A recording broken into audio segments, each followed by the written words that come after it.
Jeff Ketchum, good morning. Good morning. Catch, I've told everybody before we get too far down the rabbit hole as to Rogue, and why don't you go ahead and why don't we talk about Rogue first? Because I got something I need to do before that, okay? So why don't we tell them about Rogue and what they have, and can you go ahead and explain to people, but the good people of Rogue Shop, it's holiday time, almost Christmas, 21 days away. I've done little to no shopping, so I'll be doing that sometime this week. Let's talk about Rogue Shop for a second, though.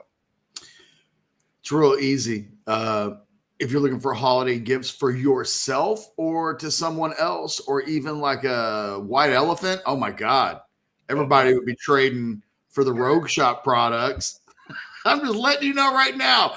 If you're going to a white elephant party and you want the gift that is the thing that everybody in the room is talking about, why don't you just go on over to rogueshop.com right now and use the promo code OrangeBloods and get to shopping. Gummies, cartridges.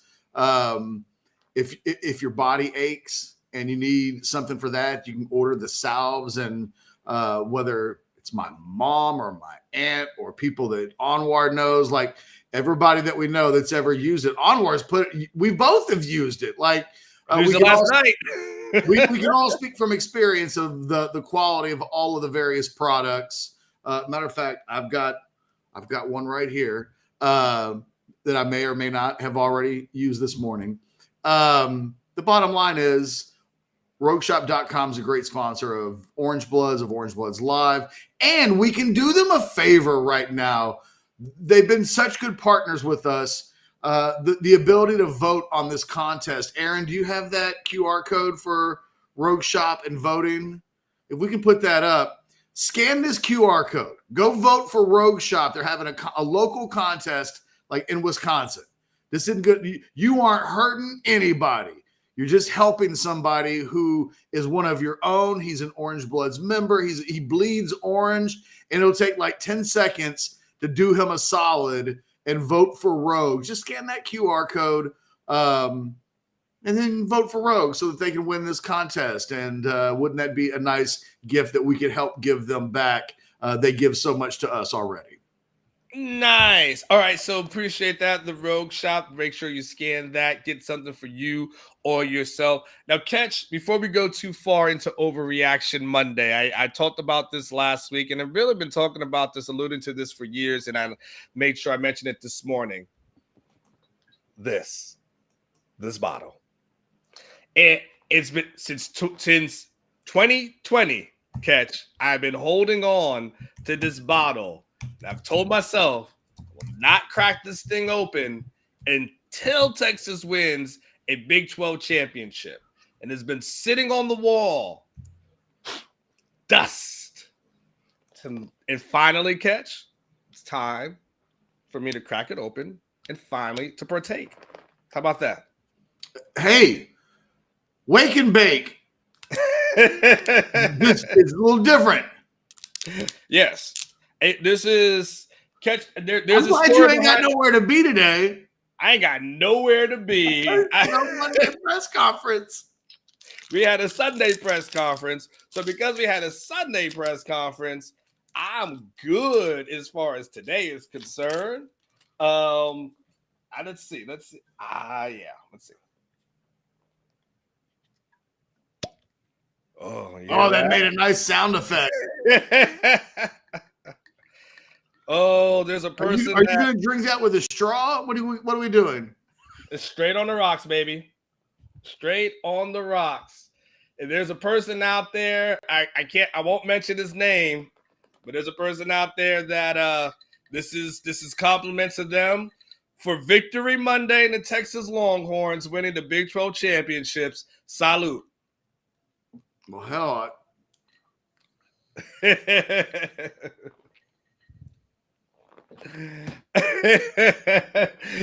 North Enzo says, I need a job when I can crack open a bottle with my boss on air. Yeah, yes, you do, North Enzo. So how is it? It tastes like a good blend of Texas Victory with Aggie tears and of course Sooner tears. It's actually really smooth. Well, there you go. It's actually very, very, very smooth. And yes, and I tell people they can go out to Specs today and get their Victory Monday celebration. So how about that as well? Hold that up. Let everybody see it again. So when they go to Specs, they know exactly what to look for. Right there is Texas whiskey, and it's got like almost like an oak taste to it. Like I've got it. Let me see. It's got a. I know where this bottle came from. Yes, and it didn't come from the hands of a slug. No. It came from the hands of somebody that I think would know good things. I think this person likes nice things, and I don't think that they would ever give someone in the situation of that bottle being given to Anwar, they wouldn't give anything that wasn't nice. Correct. It is not John Bianco. And I would what? Someone said John Bianco pays his bets. Like that is not it. It is not Bianco. Can I say what if I say who it is without saying the circumstances about it, or am I taking something off the record and making it on the record? I mean, I think you already decided you weren't going to do it. Yeah, I probably okay. Then I'll stay. And I thought Once Upon a Blue Moon, because this does go back like 4 seasons ago. Yeah. So I thought you had already mentioned it on the air, but when you were like, Catch, don't say anything. I haven't said anything. Don't talk your way out of it now. Yeah, I don't remember because I would never get into the details as to why, right? The details as to why is a little bit too personal, but I don't remember. I don't remember. I remember saying I won, but I don't remember saying. But I will say this. I saw that person after Texas Tech, and I reminded them of it. And they said, "Hey, yeah." Well, I said, they said, "Make sure we win it first before you drink it." And I said, "Not a problem." Speaking of which, I know you want that mustache gone. I know you do. I do. And can I put this out here for review? Can I put this out here for review? I just is there appeal? I want to put this out there to the appeal board. Okay. Okay. Technically, Catch, before the season, I had planned to go on vacation to Cape Town, South Africa, during the exact time frame that Texas would now be participating in the playoffs. I had my tickets booked. I was going to go away for my birthday.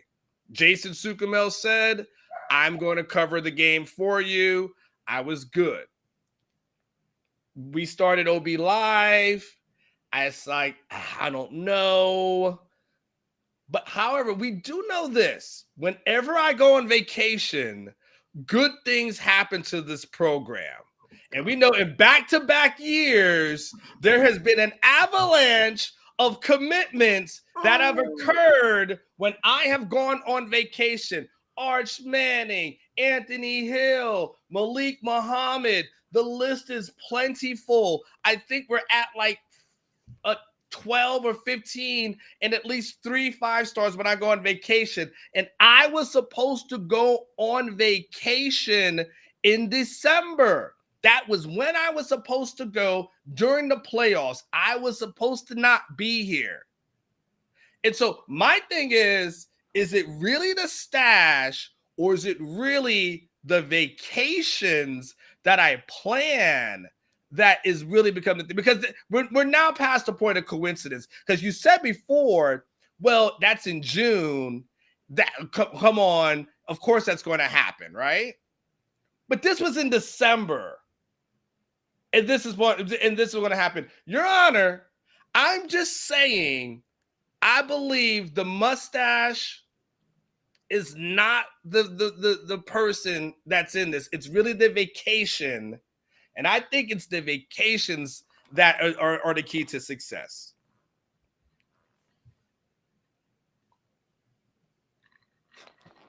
No one's believing me right now in the chats. There's not a single person. Were you waiting for me to say something? There's not a single person who's buying this in the chat. No. I thought of this on my walk this morning, and I was like, "Oh, this is good." No, it wasn't even remotely good. I want to say this. I appreciate the effort. I really do. And I'm no judge. I'm a man of the people, and so I wouldn't dare speak for the people. All I can do is offer up my thoughts on this. Honestly, I'd let you out of it just because I know you don't like it. Like, it's not. I can tell over the last couple of days, no amount of compliments in the world is gonna change the fact that you personally don't want to keep the mustache, which I think is funny because the very first time I noticed the mustache, you were like, "Catch, don't you fucking say a negative thing. Yes. Don't you get on my shit list by saying something about my mustache and making me feel a certain kind of way." Whoa, what just happened? And I think this guy wants you to keep the mustache. There's not a single Here's the problem, Catch. Regardless of what you say, I can't get rid of it. Even if it was up to me, I would just let you shave it. Yeah, because I'm a good human being, and I realize you're ready for it to be over with. You're gonna have holiday pictures and Catch, my 50th birthday is on December 30th. I'm telling you, I'll be taking hey, Onward turned 50. Like, this is what you remember, because I don't know if I'll make it to 100, but like the one of the biggest birthdays you can have, and I gotta wear it. But you know what? It's one of those. Sometimes you do stuff in order to like keep a relationship going, even if this is what I've learned after multitude of divorces. Sometimes you got to do things that you don't enjoy for the sake of the relationship. And my relationship with OB and the fan base is, Anwar, you have the stash. Now, my line in the sand is this. When the season is over, the stash is over. That's it. We're not growing it out for the second signing day. We're not growing it out for spring football. We're not going to do none of that matters. Nor do I necessarily want to hear that, hey, we need to grow it out before the season starts. No, we grew it out at the end of October for cause.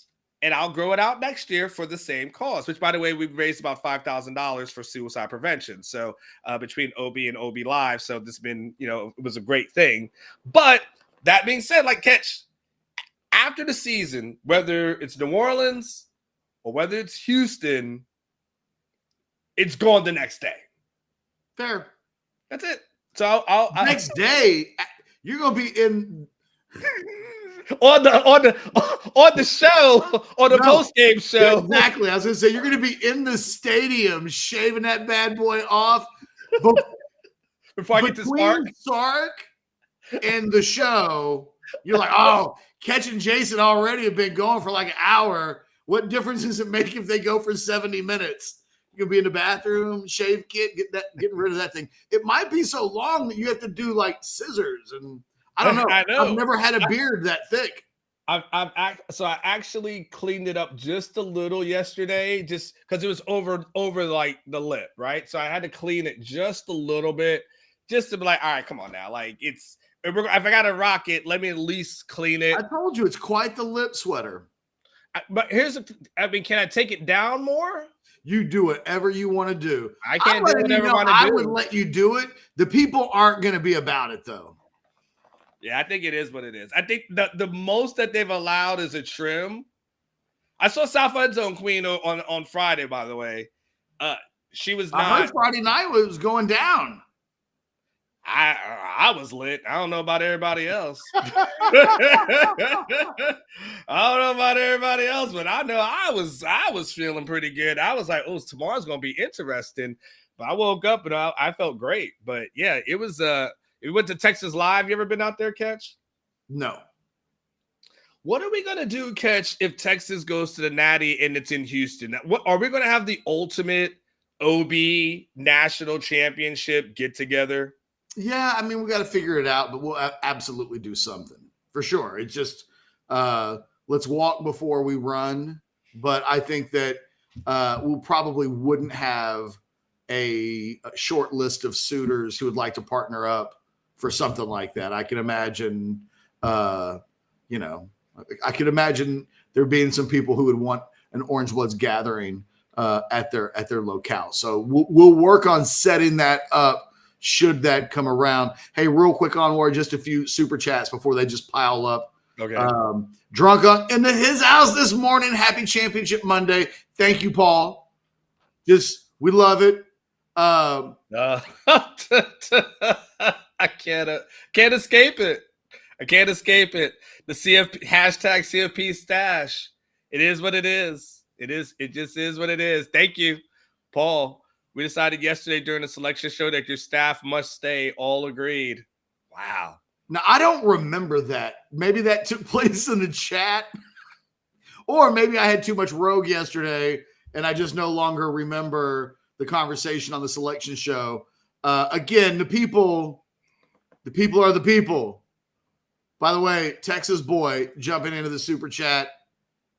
My 16th anniversary is December 31st. Congratulations. 16 years. That's awesome, man. Congratulations on 16 years of marriage. December 30. Oh, wow. They got married on New Year's Eve, Catch. They That's were like cool. I'm processing what that means. Uh-huh. I need to know a little bit more, Texas boy. Where did you get married?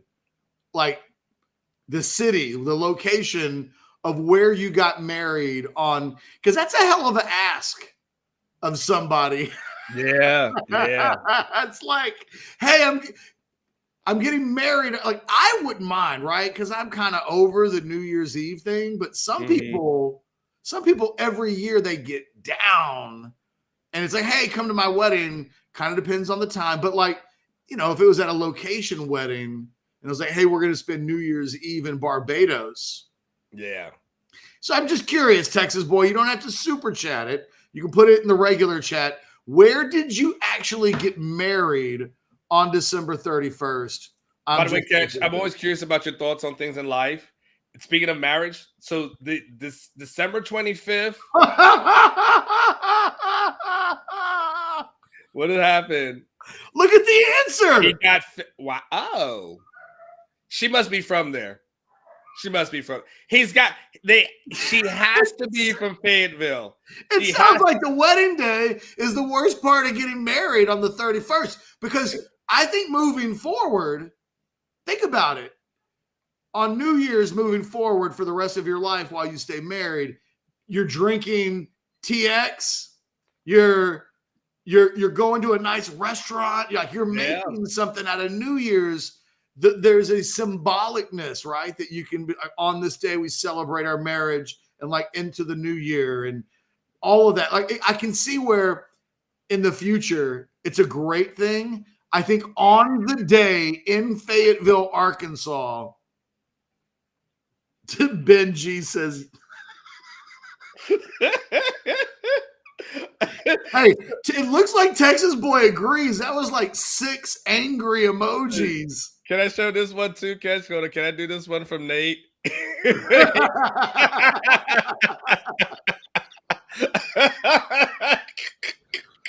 Can you imagine what the wedding package was like? Oh man, let's not bust Texas boy. He's okay with it. Okay. You know, because sometimes these things you think are not sensitive, and then it's like his wife walks by and suddenly she don't want him listening to Orange Bloods anymore. Someone said cornhole at the wedding reception. Oh man. Oh shoot. Major says you better not cut that stash, bro. The stars are aligning and your stash is a part of it. Catch, listen. I know what I'm a lot of things in life, but I ain't dumb. All right. I know I'll push things to the limit, but I won't go over the edge. And I thought Like my last ditch effort was I was gonna throw a vacation at you guys, and I thought vacation would work. Vacation hasn't worked. So yeah, man, That's cute that you thought that would remotely work. I thought I had a chance. You had no chance, and I love that you were you on your walk this morning? Yeah, I was on my walk. I was able to do it was the first time I walked in 2 months. You were on your walk. Yeah. You were like, wait a minute. Uh-huh. Vacation. I wasn't even supposed to be here. Shouldn't I get rewarded for what I'm giving up? And oh, by the way, I can tie it in. I appreciate the effort. These people ain't about that stash stays, because once they even thought it for a second that it was a good luck charm.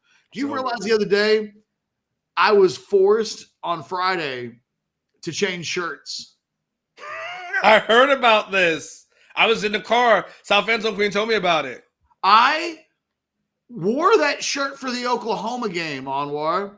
They lost. I thought once you lose to Oklahoma, it stops being lucky, right? Yeah. But I did wear it for the Kansas State game just in case. And then suddenly on Friday, it was like, Ketch, you better put that good luck shirt on. I had to dig it out of my laundry bag. It was all wrinkled, but I'm a man of the people. And if the people want me to wear a dirty, wrinkly shirt because they think it's good luck on the eve of a Texas game, then who am I to say no? Yeah. And here's the deal.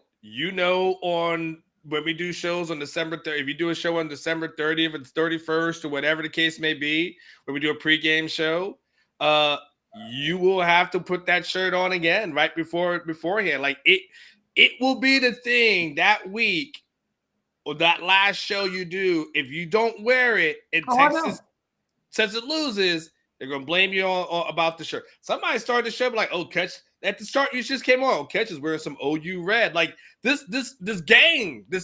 gang of college football, where they're like, "Hey man, what set you roll with?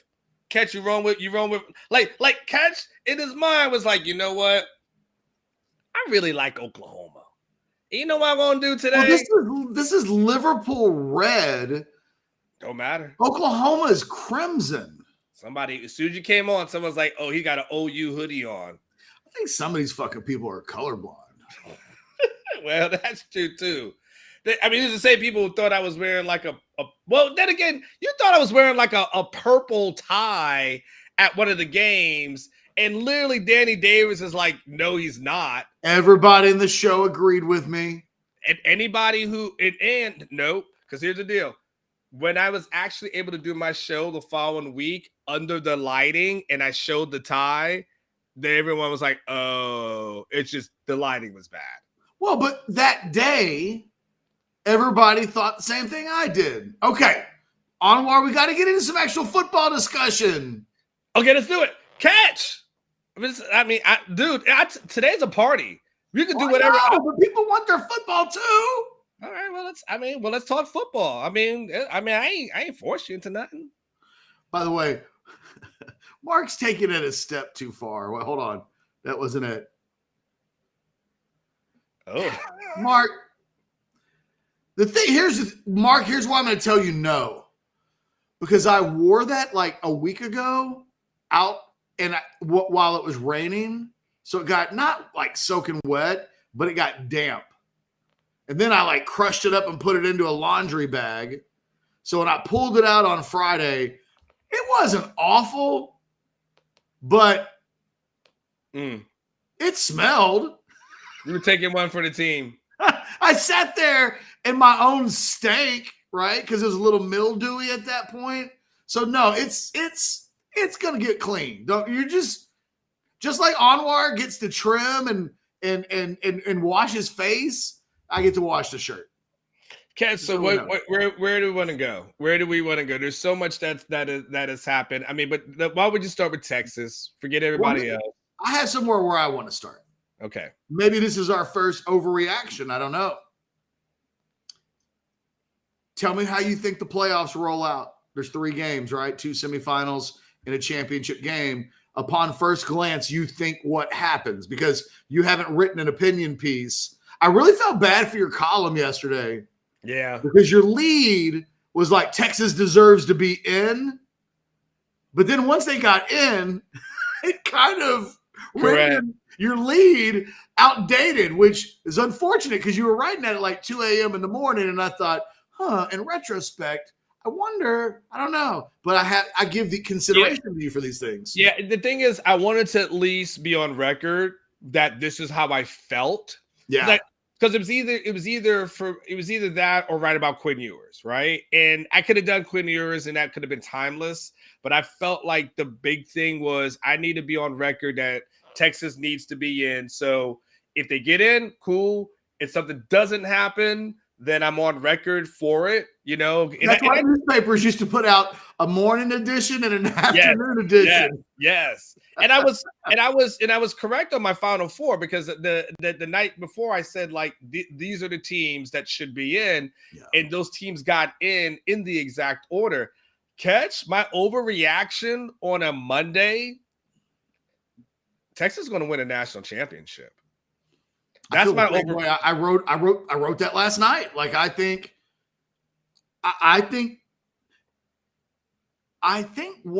this can't get lost enough. This team's got something special going on in the locker room. And you can see it in the way they interact with each other. You can see it in like the gestures that they make towards each other. That Jonathan Brooks moment on Saturday, every second that goes by, the more I think about that. That's special stuff. I had somebody yesterday, and I kind of mentioned a little bit about this in my 10 thoughts, that I think this team's got, and every team that's in the playoffs will think this about themselves. We got a special locker room. And maybe to get this far, you have to. But this feels different. I was thinking about specifically the 2008 and 2009 teams that one played for a national championship. Another was a team that Texas thought Texas fans will tell you should have played for a national championship. And I don't think, as much as that locker room was cool and as much as those guys would tell you we love each other and we were brothers, I don't remember that locker room being quite to just all in together at this locker room. And I even think back to the summer when the quarterbacks were taking pictures with their shirts off. And, you know, like in a lot of places, some of them dudes wouldn't have wanted to be in a picture with Quinn Ewers or Arch. Or any of that, right? Like Malik could have been like, yo, that's the guy I got to beat. But instead, these guys are kind of all for one for all mentality. I see them dancing in the locker room. I look at the way Steve Sarkisian yesterday, the video that you posted of the team celebrating, if you just watch Steve Sarkisian's face, it's the first time I've ever seen Sark on camera where he doesn't look like he knows that he's on camera. And the way he just beamed at the player reactions. Beaming. You could, in a look, if a picture's worth a 1,000 words, this one was worth 1,000,000. And it spoke to, you could just see it. They got something going here. And I think it's actually building steam and not regressing. And I feel like we're entering potentially a team of destiny type of situation with this team. We see it, I think, in baseball more times than anything else, where like a team has great chemistry and then they get on a little bit of a roll. And then it's like, hey, we're playing Journey in the locker room and it just can't be stopped. And I wonder, you know, when I watch this team celebrate with dancing in the locker room, and I'm a believer. I'm a believer in this team. I think I used to be a doubter, but I think I believe almost as much in some of this non-on the field stuff, which is really, really good, than I do in anything else. Like I'm fully bought in, I think, on the idea that this is a team of destiny. Yeah, there comes a point in time when I've covered teams before where it's just meant to be, right? And they win games again, and you look at some of the things where it's like the Houston game or the Kansas State, and at some point it's just meant to be. Like the teams will find a way.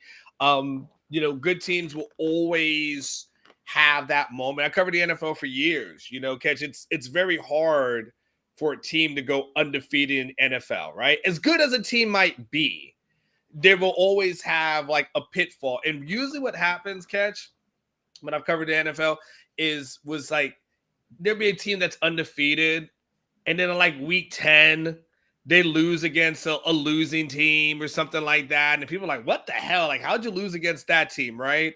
And then it's like a little weirdness there, and then they keep going on. For me, there's a couple of things as far as like there's a destiny, so that thing you can't quantify. I think the thing that Steve Sarkisian has done well, I think when he says the word culture, I think it's almost too simplistic of a term. Like I wish he would actually use another word outside of culture. When he talked, so I was talking to someone yesterday. You know the guy. I know. If I name dropped, you would know. The name drop Hall of Famer, right? So I'm talking, and we were talking about as he gets ready to go to join Dion, right? He was saying like the thing that's important in coaching nowadays, as opposed to when he played, is that kids nowadays need to know the why. Because you can't just yell at a kid. Like Catch, when you played, a coach could just yell at you, and you had to do it. Right? You had no choice. Like he just MF'd you, and you just ran until you threw up or whatever. Kids today, you can't do that. You have to talk to them. There's a why they have to know why they're doing certain things. And I think what Sarkisian has done extremely well is finding a way to connect with today's youth, today's generation, so that they understand the why, and that and then he also understands the importance of that closeness, because he's talked about that thing of like the Culture Wednesdays, right, where they basically get transparent with each other, and they basically say, okay, name me 3 things you like about Jeff Ketchum, or name 3 things, name the toughest thing that you've gone through in life, and so it's almost like kind of like a group meeting or a group breakout session, right? And so he did these things, which someone would say, well, that's not football, right? That's not X's and O's. But by understanding that these kids need to understand the why, but I also need to know more about the person around them. I think that's what he's done tremendously well. So now all of a sudden, it's easier for these guys to fight for each other and with each other, because they know each other, they understand each other, they understand their backgrounds, they understand someone's vulnerabilities, they understand all those things. I think he's done an incredible job, because in the game of margins, and that's what football is, in a game of margins, that if someone's like, I'm going to go a little extra just because I care about someone, it makes a huge difference. And that's what I think makes this team so special. And that's why I think to myself, talent alone, Catch, when I look at what he was able to do as far as understanding each other and having communication into each other, that to me is why I look at it and say, I think that might be Sarkisian's biggest accomplishment. But I think the word culture almost doesn't do it justice. I feel like this is a future column. Mm-hmm. So I'll give you a few anecdotes that you can use for this future column. Because I think we have our finger on the pulse of something that is really, really important in telling the story of why this team, that I think at the beginning of the season, the thought was this is a buildup for 2024. And it became the team for the now, when everybody thought maybe they're still a year away. I'm not going to give names because I'm not really trying to get like any smoke towards anybody. That's not really the point of like, and I don't want this to come across like a call out, but you and I know of another coach that tried to do this with his team and it didn't work. And in the end, there was a sense that the coach wasn't willing to be revealing enough, that if you're asking the guys in the locker room to talk about their most vulnerable thing, and then your most vulnerable thing isn't vulnerable, then like you can fail at this thing that you're trying to do. I want to give you another story. When John Mackovic was the head coach at Texas, I haven't told this story in a long, long time, and I'm going to leave the names out.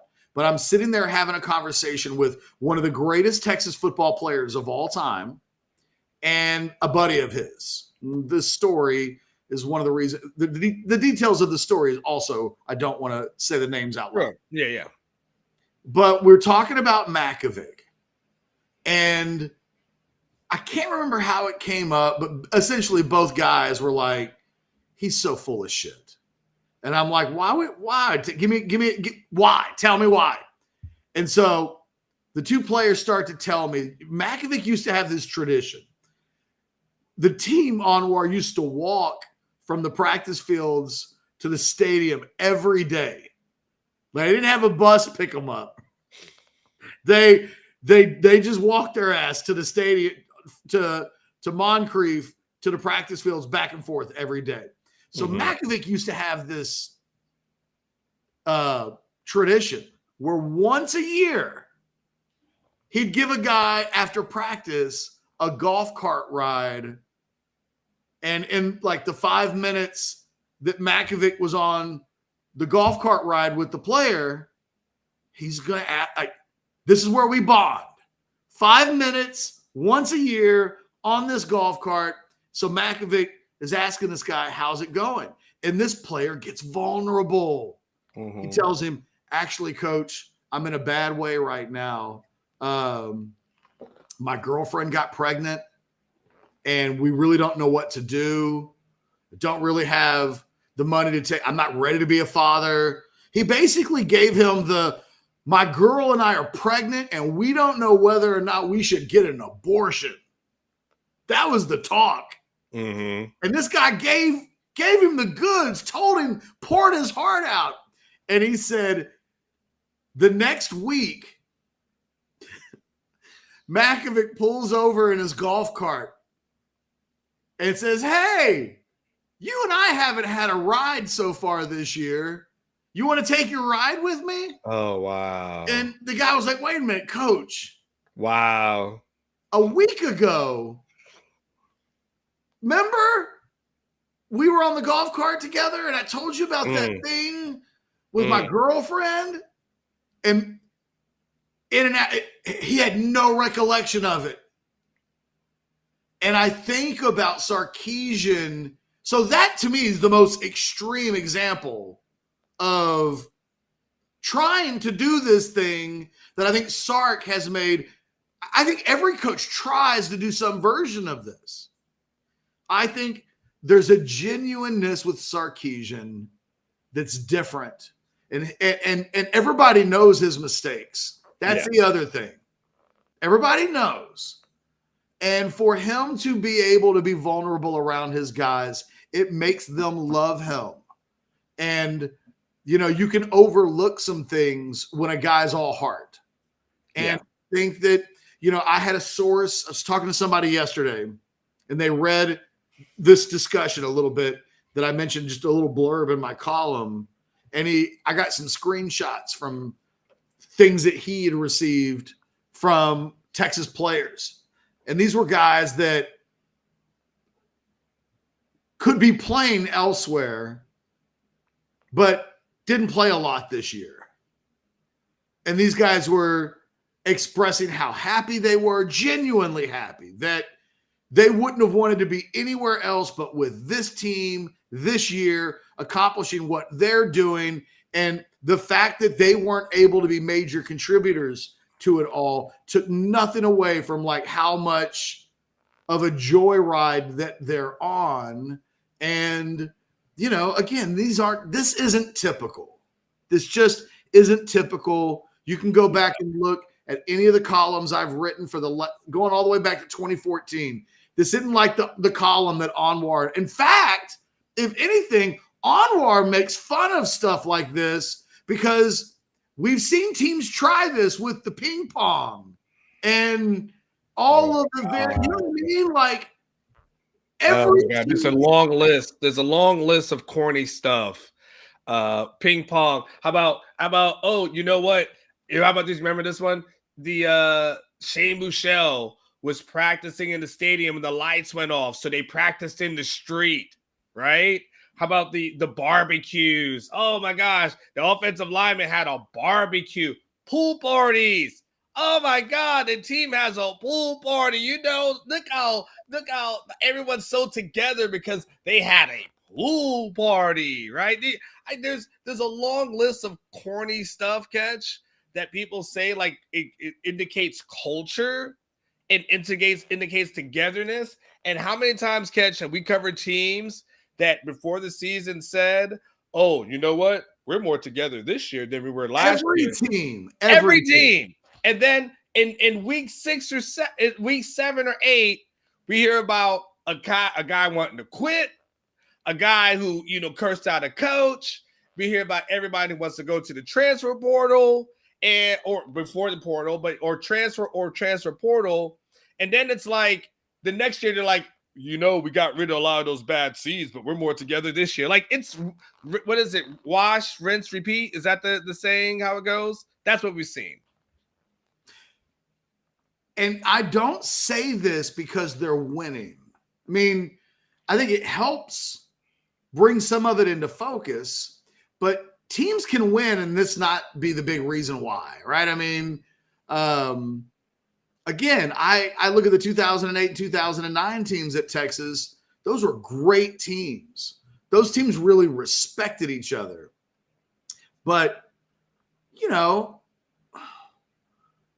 some teams just bond better together. And I've seen really close teams at Texas before. And I can tell you a million stories that would be indicative of, in the best of times, some of that closeness. But it's been a while since I really feel like maybe you got to go back to 2005 to find like that team. I felt like I'll never forget like going and watching that team do 7-on-7 in the summertime. And Casey Studdard would bring a pizza and just sit down in the middle of the field while the skill guys are doing 7-on-7 and just eat a pizza. And it was just like the comfort that those guys had with each other. It was just different. Like everybody was so in unison that it felt like all those guys knew each other backwards and sideways. So of course Casey Studdard's going to eat a pizza in the middle of the field. Why wouldn't he? Like, and it's little things of like, when they talk about a brotherhood, sometimes that stuff goes deeper than it does with others. And I just think I look at this team and there's just so many little examples that were taking place and evident before this team really got really, really good. And in a position where both Anwar and I think they're going to win the playoff. I think we're going to get a Texas-Alabama rematch. And the thing is, Catch, by the way, as relates to that, and by the way, we're transfer portal talk. We'll transfer portal will take care of itself. By the way, that will take care of itself. That's not what today is about. Catch, you and I both, I want to say, because as relates to this thing, it's this theme of like togetherness and brotherhood is concerned. This summer was one of the hottest summers that we've seen in Texas. Every day, Catch, over 100. Every single day, we're at a 104, 110, whatever. And Sark had his guys out there in the afternoon practicing. And I heard people saying, what the hell is Sark doing? This is insane. It's too hot. Guys are, vomiting. Like, this is like Sark has lost his mind. And there's some questions as relates to what's Torrey Becton doing? Does he know what the heck he's doing? Like, all that kind of stuff. And here we are. And I told the story after the Alabama game that somebody from the Texas staff came up to me after what they did to Bama and said to me, grabbed me by the arm, Catch. I was on the field, grabbed me by the arm and said, this is why we practiced in the heat in the middle of the summer, so we can go out here and do this to that team. And I was like, oh, okay, I got you.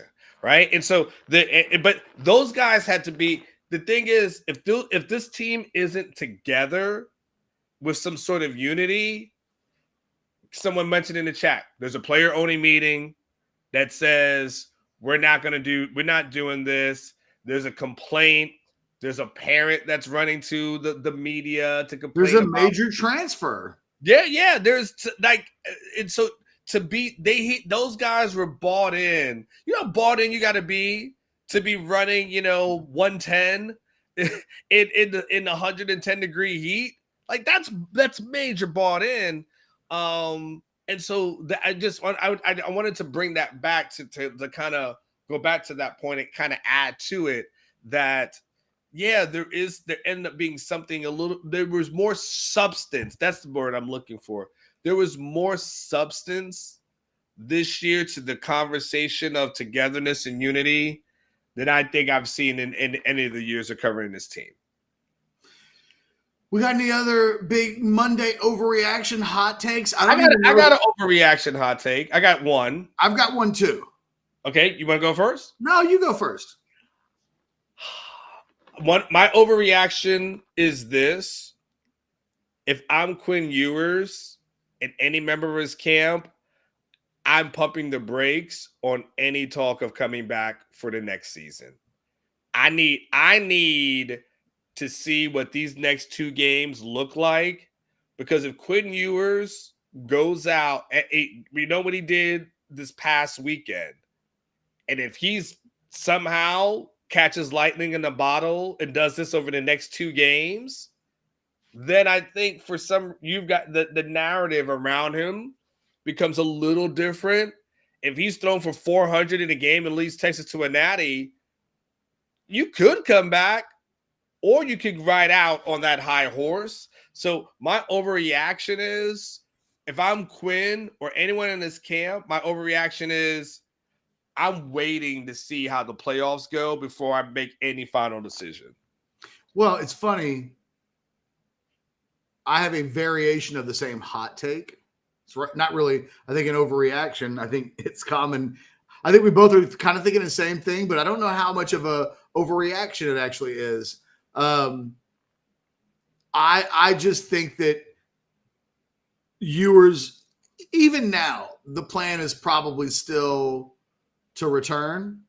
I mean, he's had one big performance. It will take more than a Big 12 championship game, even an all-time Big 12 championship game, to justify, I think, for all of the reasons why at this point it seems like they'll be coming back. But we're a game or two away from, I think, that potentially changing. And, man, you think about what Washington is. They're not good on defense. Mm-hmm. And not only are they not good on defense, they're one of the worst pass rush teams in the country. So what does that mean? It means that you might be able to set your watch in the semifinal game against Washington of Ewers having all day to find receivers.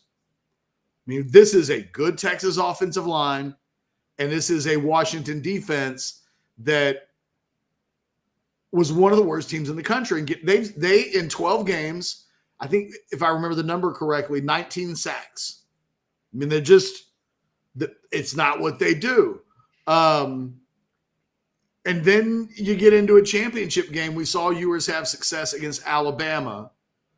Were he to turn in an MVP performance, because I think he's going to go big in Washington, like somewhere between 300 and 400 yards, all of the ribbons and bows associated with that. If he were to have a big game against Alabama in the national championship, it might be just the springboard that didn't seem possible a week ago. Yeah. I mean, he was just okay against Texas Tech. He had one touchdown, one interception. The team blew the doors off of Tech, but it wasn't Ewers who looked like a guy ready to be a first-round draft pick. If he puts together a string of 3 straight games, Big 12 championship, and then back-to-back playoff performances, if I had to bet money on it, I probably would bet on Quinn Ewers leaving at that point. And you know what? That's got to be a trade you're willing to make. You're this close. Here's my other hot take, Anwar. And again, it's not a hot take. This is as close to touching a national championship and the easiest path to getting one you're ever going to have. Because starting next year, at a minimum, you're going to have to win 3 games. Even if you're given a first-round bye, you still have to come in and play a quarterfinal game, then a semifinal game, then a championship game. If you're ranked 5 through 12 moving forward, you got to win 4 games. That's a lot, man. Mm-hmm. It's like if you're the 12 seed, you've got to beat the 5 seed, the 4 seed, the 1 seed, and then probably the 2 seed. Like, it's asking a lot. Texas has to win 2 games. It's the last time for the rest of college football history that a team will ever have a chance to win a championship by just winning twice. It gets harder starting next year. And I think Washington is a really capable team. In fact, I think they should be the 1 seed in this tournament. I think they've been better than Michigan this year. In fact, I think most Texas fans would tell you they wish they were getting a piece of Michigan instead of Washington if you could choose between the two, because Washington does have its strength goes right at the weakness of this Texas team, if there is one, whereas Michigan, they're not going to quite be as potent in the passing game as Washington is with that quarterback and the group of receivers that he has. By the way, Washington gets a little screwed, by the way, because someone mentioned in the chat, but I wanted to say it as well. Washington has to go to New Orleans, which is so close to the Texas fan base. It's a home game for Texas. Like that'll be, even though they're the higher ranked team, that will be a Texas home crowd. And by the way, the other Texas home crowd will be in Houston the following week if they make it. So Texas technically can have 2 home games. I just want to throw that in there as well. I was talking to my mother-in-law yesterday about Anwar and the Orange Blood staff were talking about just travel options, because almost as soon as the game was announced, airfare out of Austin to New Orleans sold out. Like Anwar is having to deal with it right now. Like, it's sold out. I actually was able to finally, let me tell you, I was able to get something going back. You can't get anything returning either on the January 2nd or the 3rd, or the 3rd of January. I kept hitting refresh on Southwest. I'm actually flying out of San Antonio. I've done that a few times. And my flight will land at like 12:40 a.m. on January the 3rd. I'll leave on the 2nd at like 8 p.m. I'll fly to St. Louis, and I'll because it's here. Flying to St. Louis? From New Orleans to St. Louis, from St. Louis to San Antonio. That's what I'm doing. That's my mother-in-law said? Now, look, my mother-in-law used to be the head of the Texas X's in Houston. So, like, she cares. And I was like, airfare. And she was like, yep, that's what they made driving for. And like, so smart. Yes. But I think that speaks to what we're talking about, though. For Texas fans, that's a makeable drive. It's a long drive. I've made it before. Let's not pretend like it's a tiny drive. It's not like going to Houston, but Correct. it's a drive. You know who ain't driving to New Orleans? Texas. Washington people. Well, yeah. No, Washington. Yeah. Because you can't get a flight back.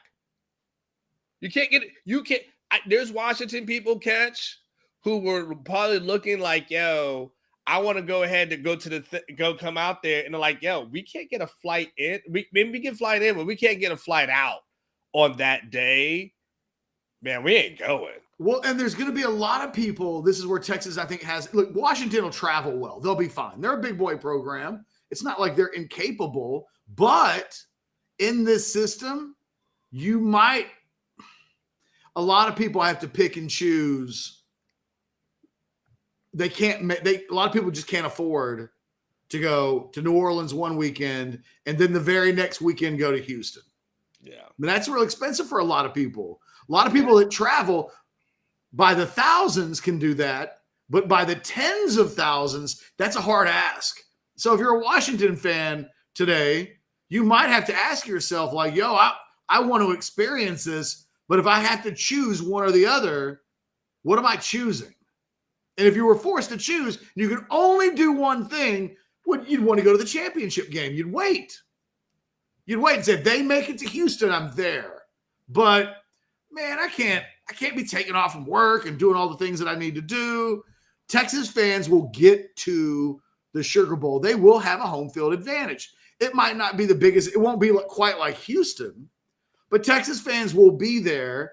And I think, I've made the drive on New Year's Day or New Year's Eve, not New Year's Day, but it was either the 30th. I can't remember if the Ron McKelvey thing broke on the 30th or the 31st, but I remember making that drive on one of those 2 days, listening to a lot of rap music. We listened to like Master P's album 15 times on the way there and back onward. It was a big Master P weekend. Oh, wow.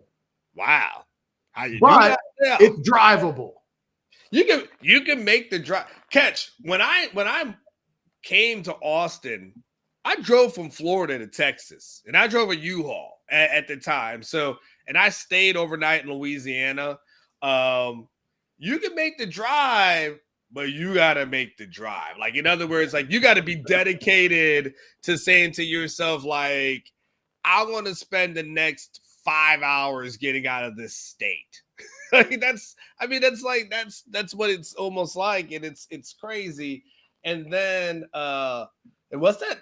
You got to go that bridge that seemingly is like the Mississippi one or whatever that you got to, that you're going down. That little thing.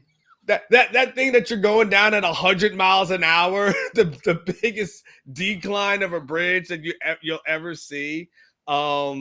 So yeah, and here's the thing, Catch. Even if there's a contingent of Texas fans that said they're going to drive, well, they still got to sit in traffic. But I think it helps Texas. I think it helps it when we start talking about things just falling into place. That's a thing that falls into place for Texas to say to yourself, well, like, you're going to go there in the Sugar Bowl, and yeah, it's going to be a big bowl game, but you're going to have home field advantage throughout. I mean, you got the bigger brand throughout the country, but this is in the South.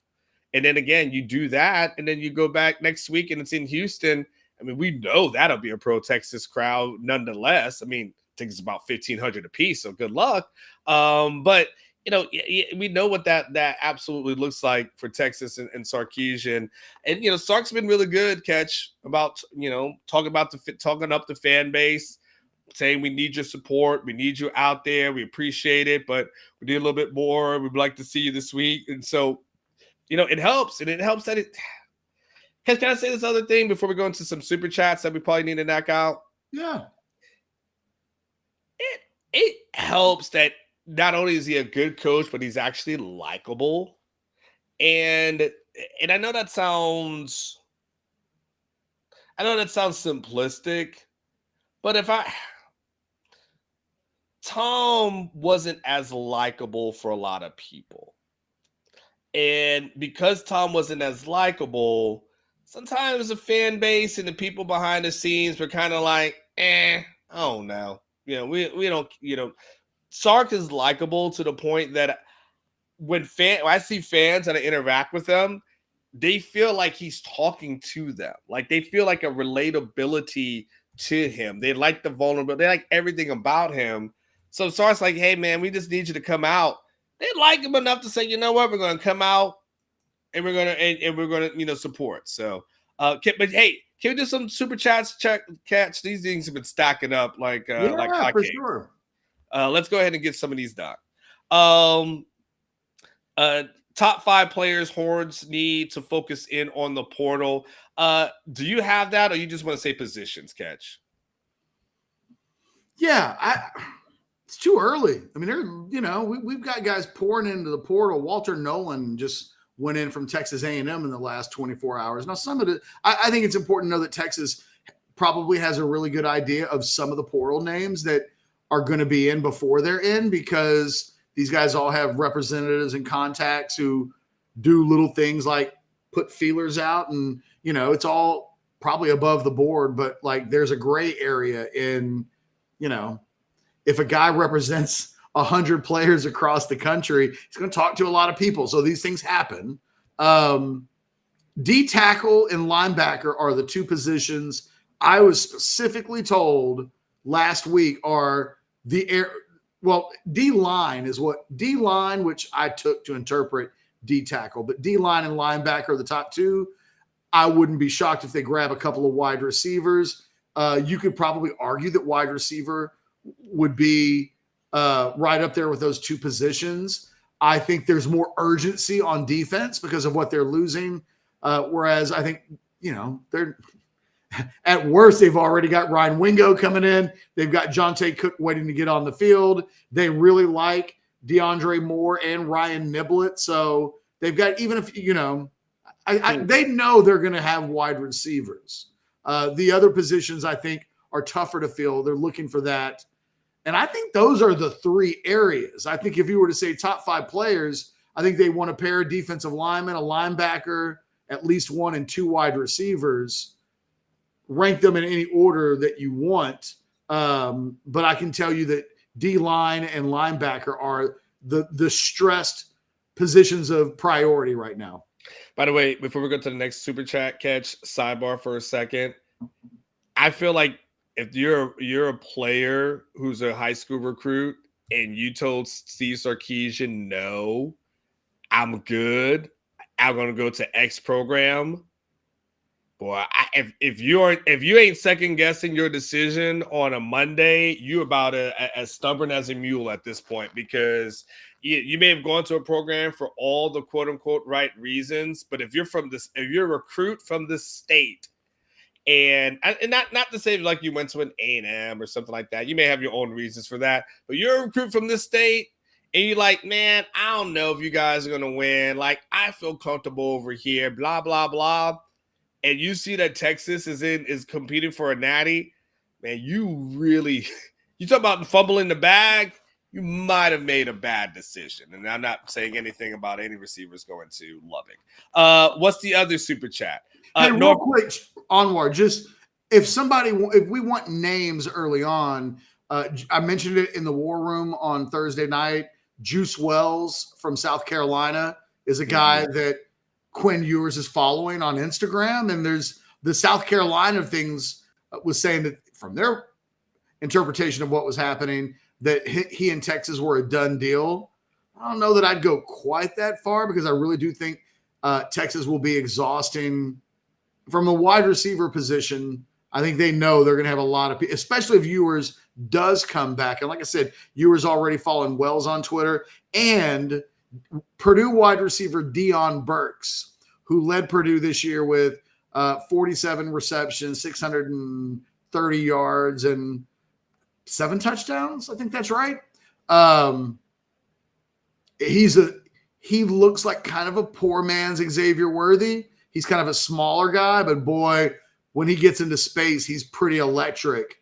Go onto Twitter and do a Twitter search for Deion Burks, and the catch he made against Fresno State earlier in the year. It's a 87-yard touchdown reception, and you can see the Jets.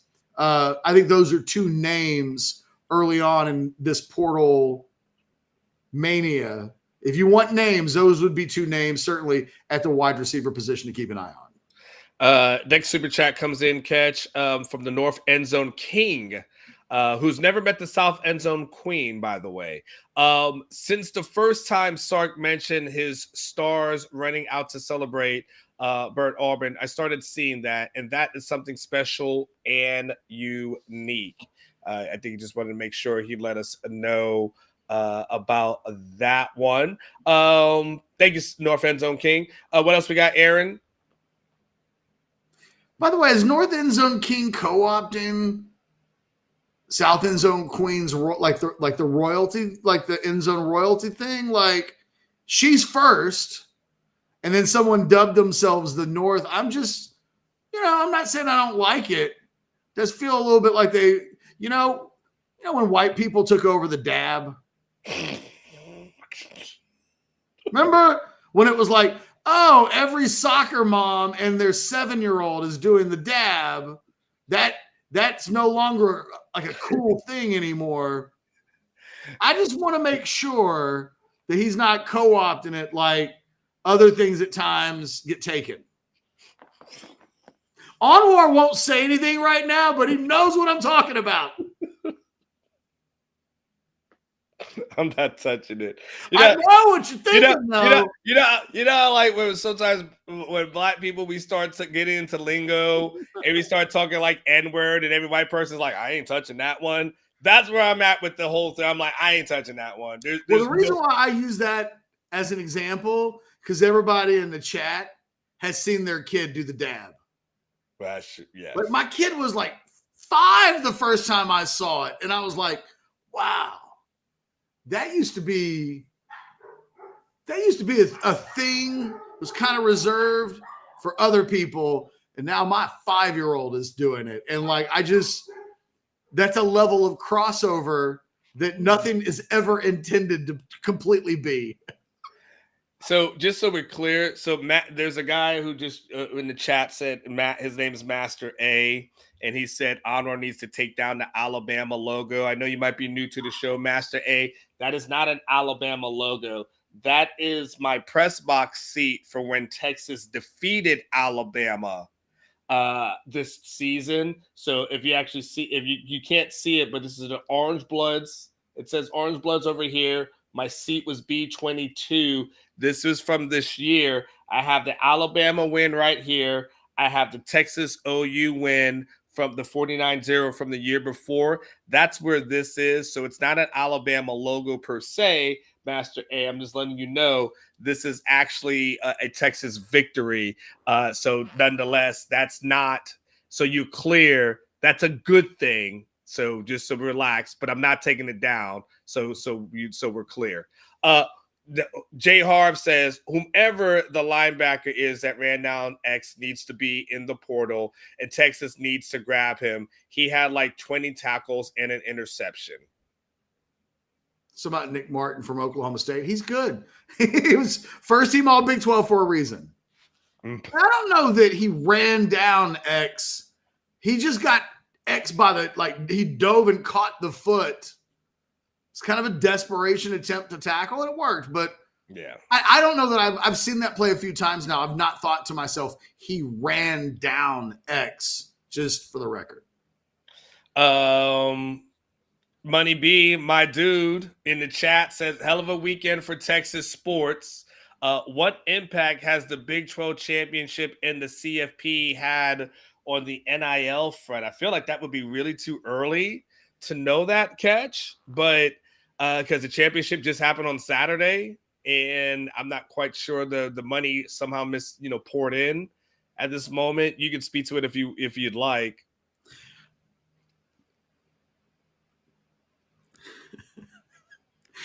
I had someone send me a text this weekend that said, if they, and by they, and look, this is a Texas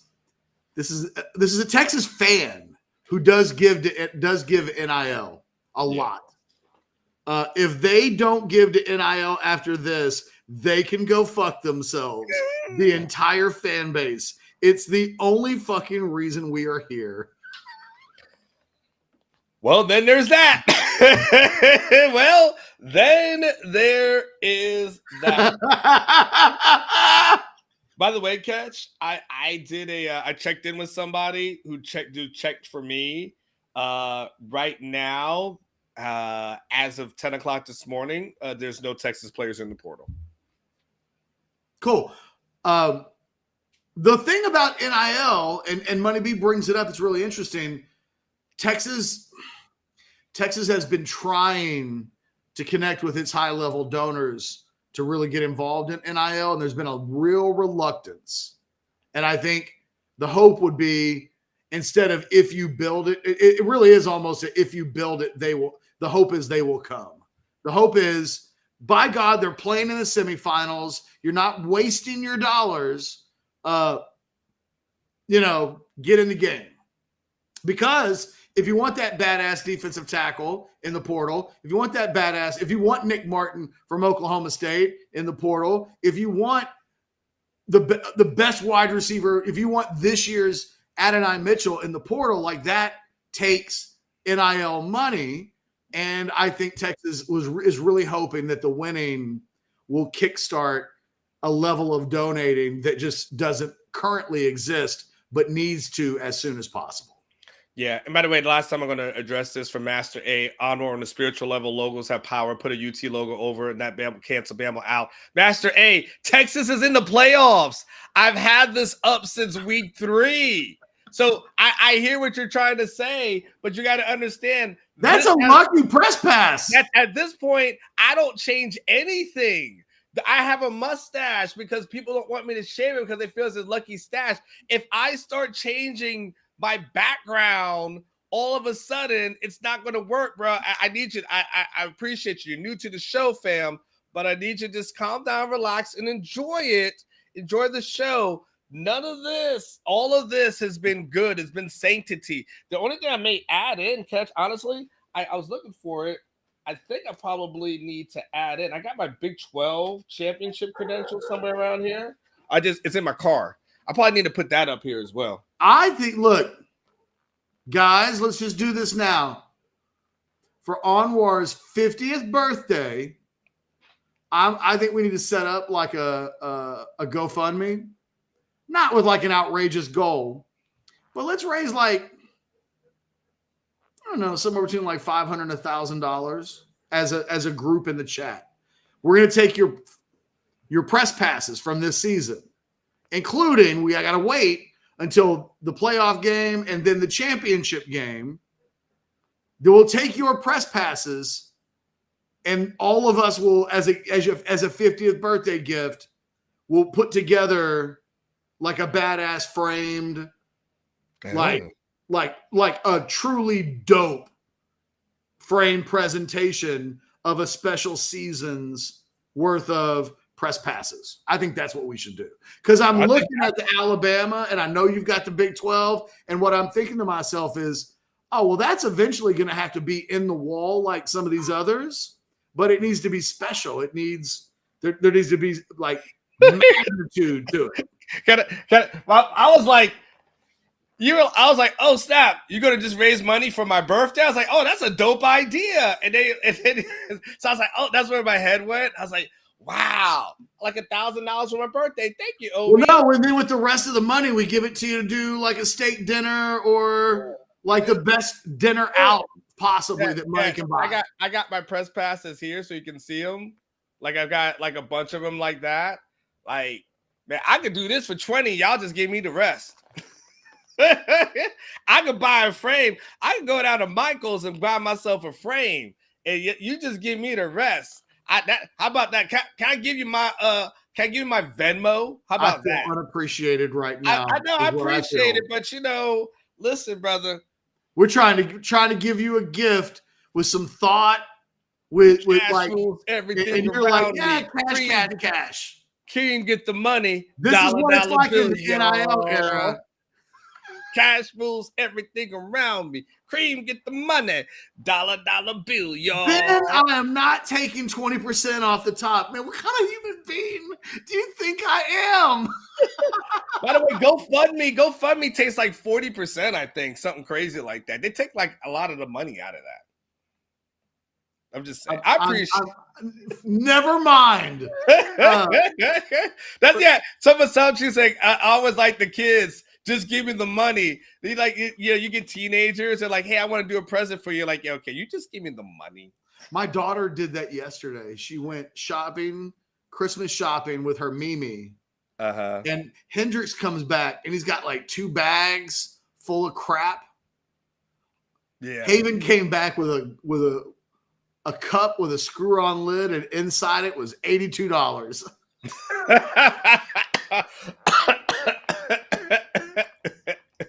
Let me tell you how wonderful my daughter is. Yeah. She was like, you know what I want to do with this money, right? And I was like, no, what do you want to do with this money? And she was like, I want to buy Mom a Christmas present from me. And I was like, that's nice for a 9-year-old to be thinking of other people instead of just going to buy like the G.I. Joe with the Kung Fu grip. Yeah, that is pretty cool. All right, let's get to the rest of these super chats so you can get out of here, Catch. Chris Harrington says, do you think the time off helps or hurts Texas going into semi-final game? But Chris, I answered it for you like this. Sark has got the guys basically doing some lifting over the next week or so. He said he doesn't want them to kind of get stale at this moment, so he doesn't want to implement the game plan. So it's a time for guys to get healthy, like a Ryan Watts, like an Xavier Worthy. So that absolutely will help them to have several weeks where they don't have to do stuff. And look, Xavier was in the middle of that video, and so he didn't have no crutches on. He was bouncing up and down. So you got to know, like, he's going to be okay. So I think that the time will help them. The only thing that Stark has got to do is make sure that they stay hungry. But I think he's shown the ability that so far so good. They beat Alabama, and teams in the past would have had that kind of success and then totally shit the bed after that. So because of that, I think Texas will be okay going into that. How many more we have, Aaron? He says a lot. Oh gosh. Okay. Find out super chat. We have like 7 in here. Catch you down for the rest of these? Yeah, let's knock it out. Hopefully, Bevo doesn't go after Dubs like he did after Uga. I think everyone now knows. Catch, don't bring anybody around Bevo. If there's a photo op opportunity to be had, don't do it. For real. Like, let's just let that big ass animal be and not try to like, hey, let's put the Wolverine next to Bevo and like it'll make for a great Instagram photo. Don't do that. Yeah, and we don't need another reporter trying to sue the university. Onward, I will show for you there and back for a press pass. Just saying. I like it, but then I have to sit in a car for 9 to 10 hours, and that's the whole point of this is to avoid the drive. Yes, yeah. It don't matter who's the car. Like it doesn't matter that I'm in it. It's that I don't want to be on the drive. So I've got a ticket. I got my tickets. I'm good. Onward, before we do another super check, do you want to know what my other idea for a 50th birthday present was? What was that, Catch? But you're together with somebody at the moment, right? Yeah. I was thinking we could get a GoFundMe going where we all chip in for the most expensive hooker possible. No.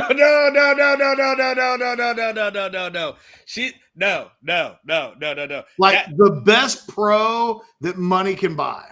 Wow, the best high price STD that I can get on the market. No, man. I'm talking about at a level, they come with papers. They're like, when you go and you buy a dog and it's like the parents. This piece of paper proves that it's authentically a Weimaraner with Weimaraner parents.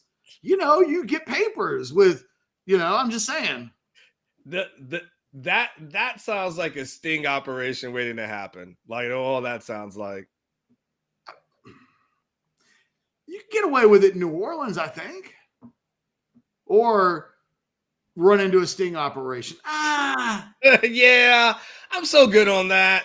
Like I make fun of people who who are college reporters, okay, who have maybe accidentally tweeted out porn links in the past.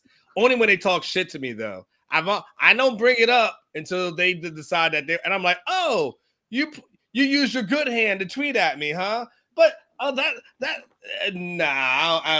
problem. Okay, I was just trying to be charitable. How about The gift that keeps on giving. Oh, it will be a gift that keeps on giving. That's what Valtrax is for, Catch. Like Julia Roberts, in Pretty Woman. Catch, if we make it to NRG, are you working on an OB bash? I know folks don't like to get out the house, but this would be special. Yes, we will absolutely do something. I mean, we have tons of people who will be interested. I know Big City Wings will love it. I'm sure that tons of people will love it. I don't think that'd be an issue, Tom. What else we got? Super chats in here. When you start paying his mortgage, you can tell him what to do in his house. What's that in reference to? I think it's over old boy trying to tell me to cover up the stuff. Okay. So he's trying to say, if you master A, when he's like, when you start paying his mortgage, you can tell him what to do in his house. Touche. By the way, this thing has worked. It's worked perfectly. I appreciate Master A. He's clearly new. He's very active in the chat. I just gotta get my brother to calm down just a little bit. It's kind of like, back in the day, Jim Rome would say, like, hey, just listen to the show for a little bit, and then wait like a few months before you comment. Like, that's probably where we're at. But it's good. I'm glad he's here. Absolute Vapor says, first try on the super chat. Maybe put another one in there. Do you guys? He did. Okay, gotcha. Okay. Do you guys think this calls for some contract extensions? Oh, the thing is, he's got 3 years left on his deal. I think you probably throw a couple of years on it, and you got to get him into SEC money. The top 6 or 7 head coaches in the SEC, all make $9 million per. So the cost of doing business is the cost of doing business. Steve Sarkisian's agent won't be doing his job if they don't get him. I'm not crazy about adding a bunch of years to the contract, but it kind of feels like they're paying that man welfare money that he's only making like $5.5 million when the going rate for elite level coaches is much, much higher. They'll take care of him. Trust me.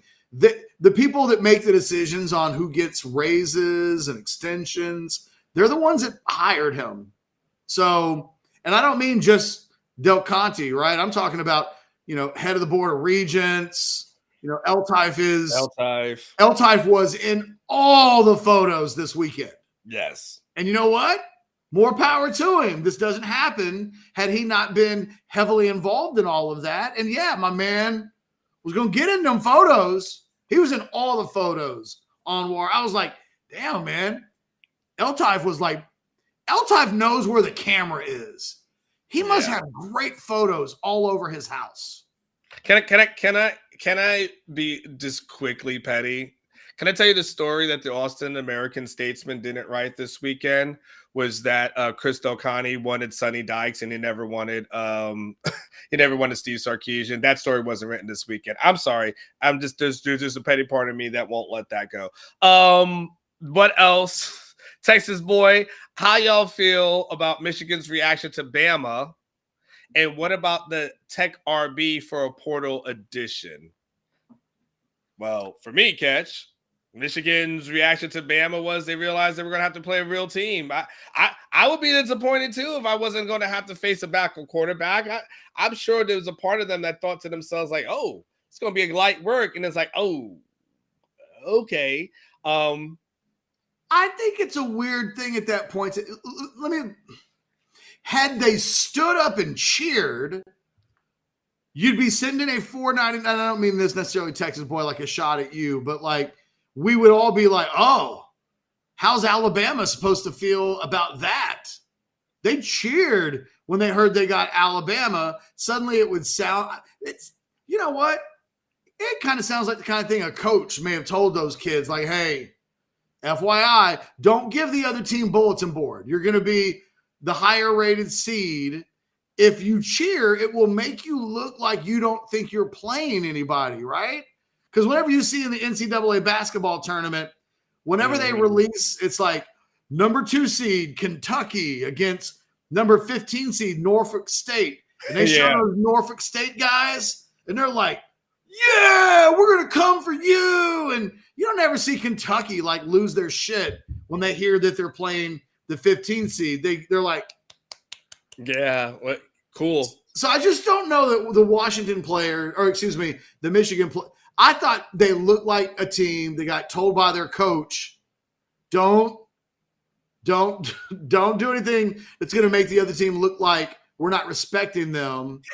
And I'm looking at Mark's comment. Put Mark's comment super chat on the screen. That is right funny. Now. He realized they scouted and stole the signs from the wrong team. And then there's that. There's that too. But I think they mean mugged the camera a little bit, like just to look like they were focused and serious. I don't think they looked at that and was like, oh my God, we can't play Alabama. Like, I really don't think that's what that was. What else? We got more, Aaron? Boy, it was a good day. Well, today's a good day, Catch. You got a long day, but today's a good day. If we make it and win the Natty, AD needs to get an NIL bonus.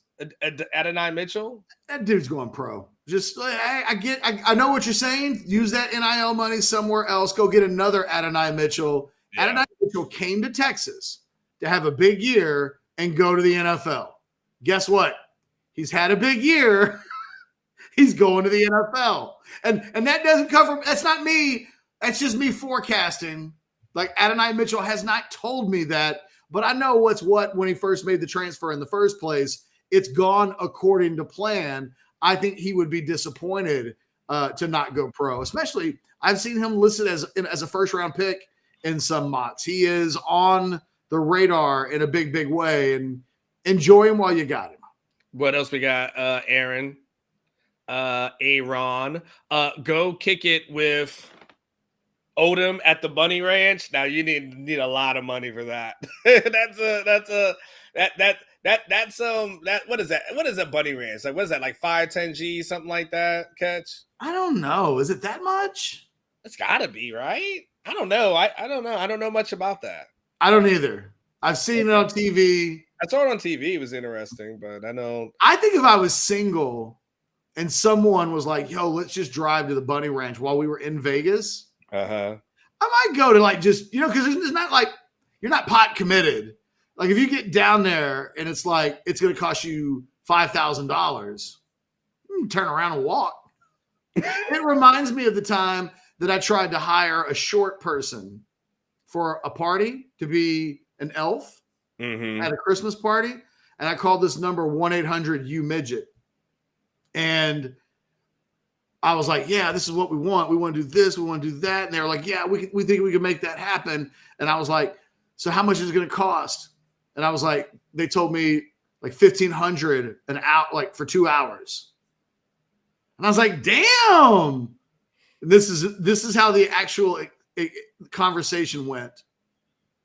I said, that's a little bit more.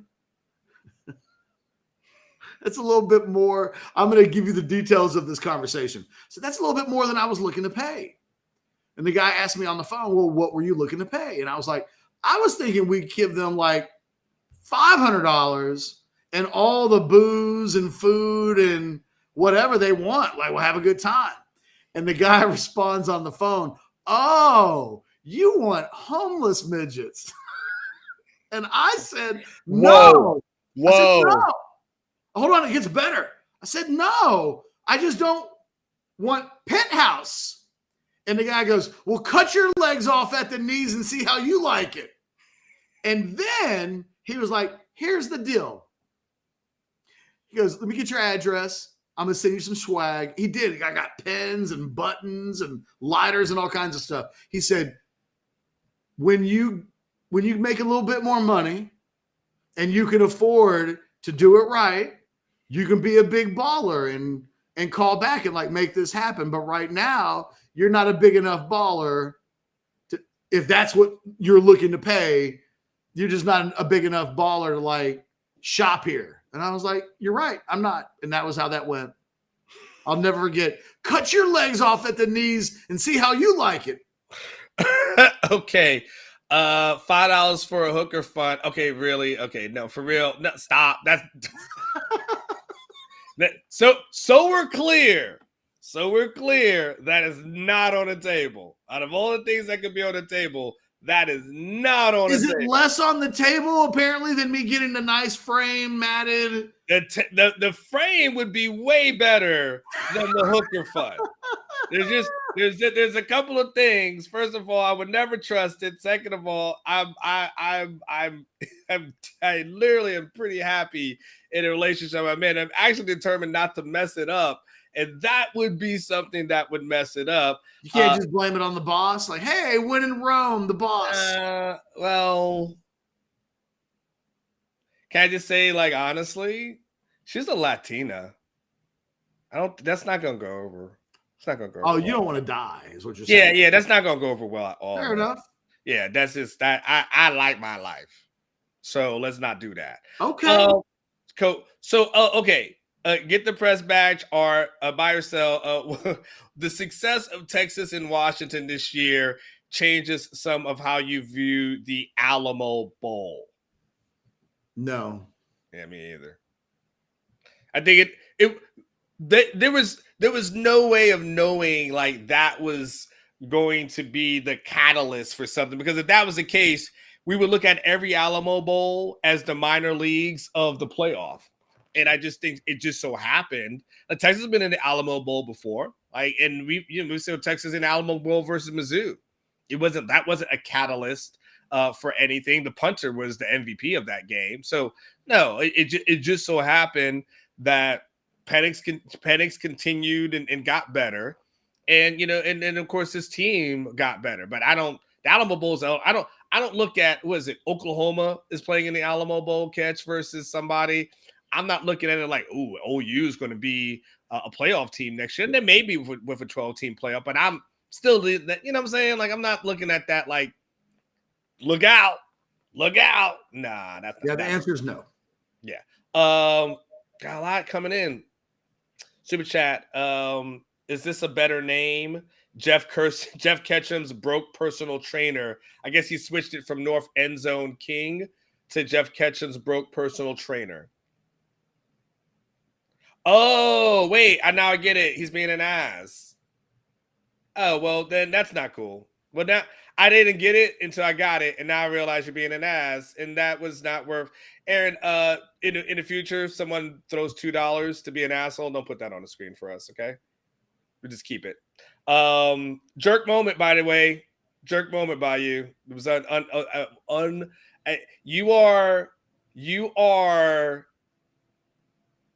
you're really scraping for bullshit if you really want to go to like weight jokes with somebody. Like, how old are you where you think that's actually funny? Like, if you thought that was like hilarious, it really isn't. It's really kind of a bitch move. And I actually liked you, North End Zone King, but I don't know what your name is now. But I actually don't like you because I think that was a bitch move. Just want to say that. Catch, you got a show that's coming up. You pissed off? Okay, you good? Like, I'm just not saying anything. Well, it was a bitch move. It was a totally unnecessary bitch move. And like, I don't, it's like, where are we in life where you're like, ooh. The thing is, like, I'd slap the fucking taste out of his mouth if that was like a face-to-face thing. That's always the kind of thing that if you put that in like a chat on a forum or like, you're just a buster. Some people make videos and some people talk about the people who make the videos. You're just a guy, my man. You're just a guy. And yeah, I'm good. All right. Catch, we had a good Monday though. Nonetheless, I finally got to crack the bottle, right? I finally got to crack this bottle. And so I appreciate you jumping on. 12 o'clock, you'll be on from here until 3 o'clock. And then we got Alex from 3:30 to 5, the Outsiders after that. The plan today, if I'm not mistaken, we've got Kieran on at 220 to take a victory lap. And then hold on, who do we have? Oh, and Kyle Henderson, because you took him from me last week. Yeah, I looked up, I was like, he's got Kyle on. We're gonna get Kyle on at 120. We'll laugh at Florida State a little bit, talk some Alabama side of it. I get a feeling that Kyle Henderson and Orange Bloods with the Alabama YouTube channel, I have a feeling we're going to be doing a lot together for the next 4 or 5 weeks. So we'll go Kyle Henderson and Kieran as far as guests go. Well, if there ever was a day to get Kieran on to talk that talk, today is the day. I always want to get Kieran on, but Kieran's schedule is always a little wacky. And my show is sometimes a show of margins that if a guest cancels, it's like, oh gosh, that's like 20 to 30 minutes I need to fill. So I'm always like leery on getting it. So I love hearing what he's going to say. So I'm glad about that as well. So, well, you ain't got long. I know. I got to get ready. I got like an hour and a half. I'll be all right. All right, man. Well, go do your thing, brother. We'll see you there. Enjoy your OU red. I'll be wearing the stash. Later, my man. All right, man. Take care.